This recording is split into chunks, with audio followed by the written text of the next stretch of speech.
সুপ্রিয় দর্শক আসসালামু আলাইকুম। কেমন আছেন সবাই? আশা করছি সবাই ভালো আছেন। আজ আপনাদের সাথে শেয়ার করতে চলেছি দুর্দান্ত স্বাদের রাজহাঁসের মাংস রান্নার রেসিপি। আশা করি রেসিপিটি আপনাদের ভালো লাগবে। অনেকেই বলেন হাঁসের মাংস রান্না করার পর গন্ধ থেকে যায়। আজকে আমি যেভাবে রান্না করব ঠিক সেই রেসিপিটা ফলো করে যদি আপনি হাঁসের মাংস রান্না করেন তাহলে আর কোনো রকম গন্ধ থাকবে না। রেসিপিটি ভালো লাগলে চ্যানেলটা সাবস্ক্রাইব করতে ভুলে যাবেন না। কথা না বাড়িয়ে চলে যাচ্ছি মূল রেসিপিতে।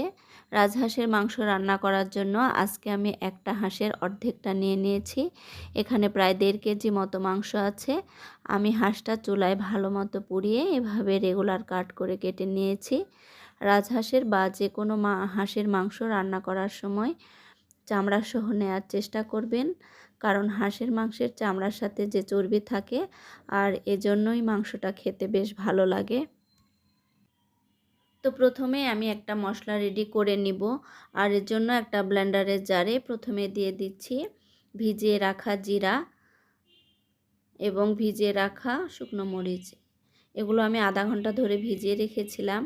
এরপরে দিয়ে দিচ্ছি পেঁয়াজ, আদা এবং রসুন। এবারে এই মশলাগুলোকে আমি একসঙ্গে ব্লেন্ড করে নিব, আর সবগুলো মশলায় লাগবে না, আমি কিছুটা রেখেও দেব। তো মশলাগুলো আমি ব্লেন্ড করে নিয়েছি, এই পরিমাণে হয়েছে। এখান থেকে যতটুকু আমার মাংস রান্না করতে লাগবে অতটুকু নিয়ে বাকিটুকু আমি ডিপ ফ্রিজে রেখে দেব। আর এখানে গরম মশলা এবং তেজপাতা ধুয়ে রেখেছি। এবারে চলে যাচ্ছে মূল রান্নায়। তো প্রথমেই কড়াই গরম করে তেল দিয়ে দিচ্ছি। এরপরে সেই ধুয়ে রাখা গরম মশলাগুলো দিয়ে দিলাম। এখানে দারচিনি, এলাচ, লবঙ্গ সব কিছুই আছে। এরপরে কিছুটা পেঁয়াজ দিয়ে দিলাম।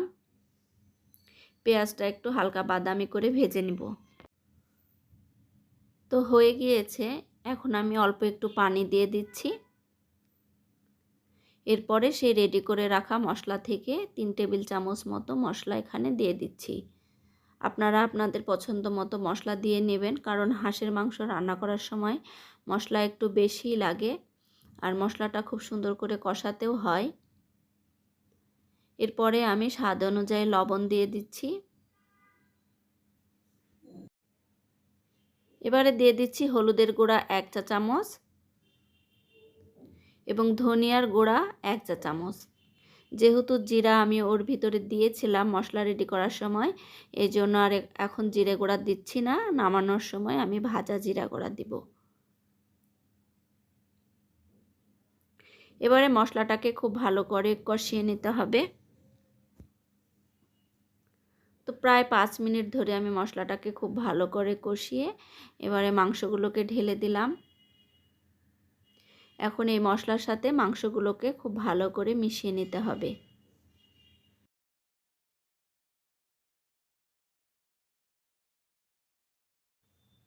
মাংসগুলোকে খুব ভালো করে আমি মশলার সাথে মিশিয়ে নিয়েছি।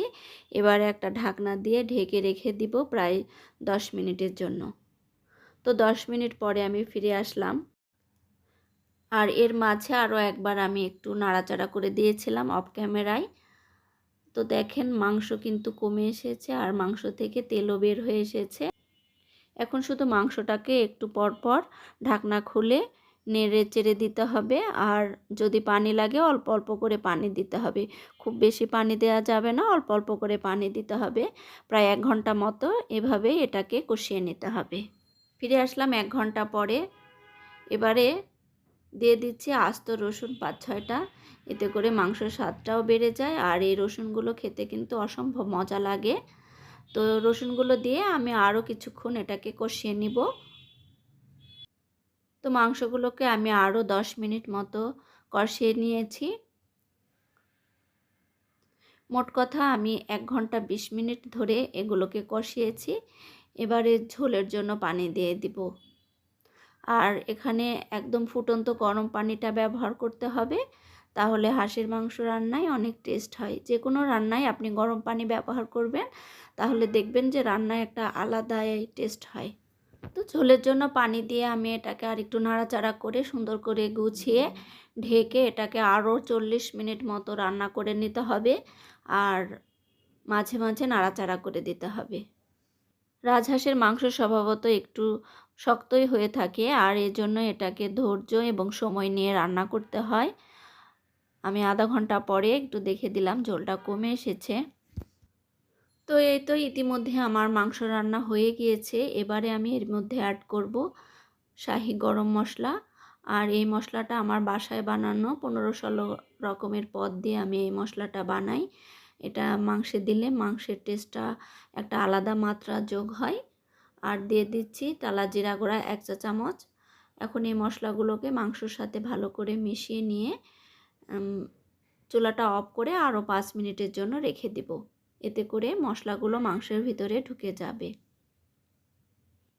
তো দর্শক, এই ছিল আমার আজকের রাজহাঁসের মাংস রান্নার রেসিপি। আমি যেভাবে দেখিয়ে দিলাম ঠিক এভাবে রান্না করলে আপনাদের রাজহাঁসের মাংস অনেক টেস্টি হবে।